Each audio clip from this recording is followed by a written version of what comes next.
बिहार की राजधानी पटना सजकर दुल्हन की तरह तैयार है विदेशी मेहमानों के स्वागत के लिए।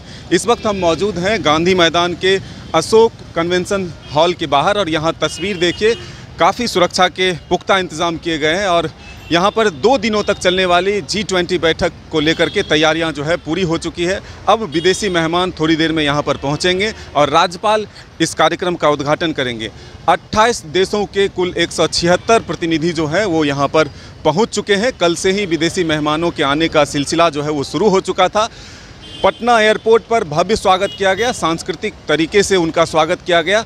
आज भी यहाँ जो कार्यक्रम है वो शुरुआत सांस्कृतिक कार्यक्रमों से ही की जाएगी, लेकिन विशेष तौर पर जब यहाँ चर्चा होगी तो वो महिलाओं के उत्थान पर होगी, क्योंकि दुनिया भर में सिर्फ 32% महिलाएं जो हैं वो अभी रोजगार से जुड़ी हुई हैं। तो महिलाओं के उत्थान के लिए विशेष तौर पर इस पर चर्चा होगी। बिहार के संस्कृति को समझने की, जानने की कोशिश होगी। अलग अलग हिस्सों में भी ले जाया जाएगा। वैशाली और गया भी इनका भ्रमण कराया जाएगा ताकि बिहार की सभ्यता और संस्कृति को वो समझ सके। पटना के म्यूज़ियम का भी आज भ्रमण किया गया है और सभ्यता और संस्कृति को समझने की कोशिश की गई है। तो ये तस्वीर हम आपको दिखा रहे हैं गांधी मैदान के अशोक कन्वेंशन हॉल के बाहर से, जहां पर अब मेहमानों के आने का सिलसिला शुरू हो चुका है। तो हम ये कह सकते हैं कि काफ़ी उत्साहित हैं बिहार के लोग, बिहार सरकार के लोग, और अपने विदेशी मेहमानों को यहाँ पर स्वागत के साथ साथ अपने संस्कृति को दिखाने की कोशिश होगी। इसमें जो मुख्य रूप से शामिल हो रहे हैं वो मिस्र, Mauritius, Netherland, Nigeria, Oman, Nepal और संयुक्त अरब अमीरात के लोगों को भी आमंत्रित किया गया है। तो ये तस्वीर देखिए, विदेशी मेहमानों का इंतज़ार किया जा रहा है। धीरे धीरे करके डेलीगेट जो हैं वो यहाँ पर पहुँच रहे हैं। उनके रहने की भी काफ़ी अच्छी व्यवस्था की गई है। कुछ जो प्रतिनिधि के तौर पर या फिर जो व्यवस्थापक हैं वो बाहर हैं, इनसे भी हम बातचीत करने की कोशिश करेंगे।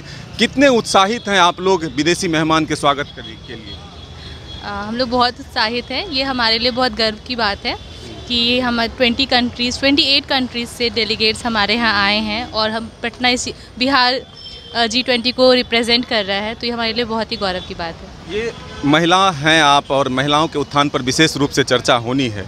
सिर्फ 32% महिलाएं रोजगार से जुड़ी हुई है। क्या लगता है कि इस तरह के कार्यक्रम से और चर्चा से जो है इसमें सुधार आ सकता है? इस तरह की चर्चा से ऑब्वियस से सुधार आएगा और ये सिर्फ महिलाओं के लिए नहीं, ये लेबर्स के लिए भी बहुत इम्पॉर्टेंट है। इसमें उनके बारे में भी बहुत डिस्कशंस है। ये ऑल ओवर बिहार में जो एम्प्लॉयमेंट है, जो लेबर से रिलेटेड इश्यूज़ हैं, उसके लिए अपने संस्कृति और सभ्यता को एक विश्व पटल पर पहुँचाने का बेहतर प्रयास माना जा सकता है इसे। बिल्कुल जी, बिल्कुल।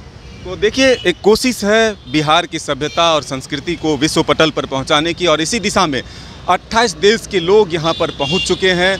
176 के करीब जो डेलीगेट्स हैं वो यहां पर पहुंचे हुए हैं।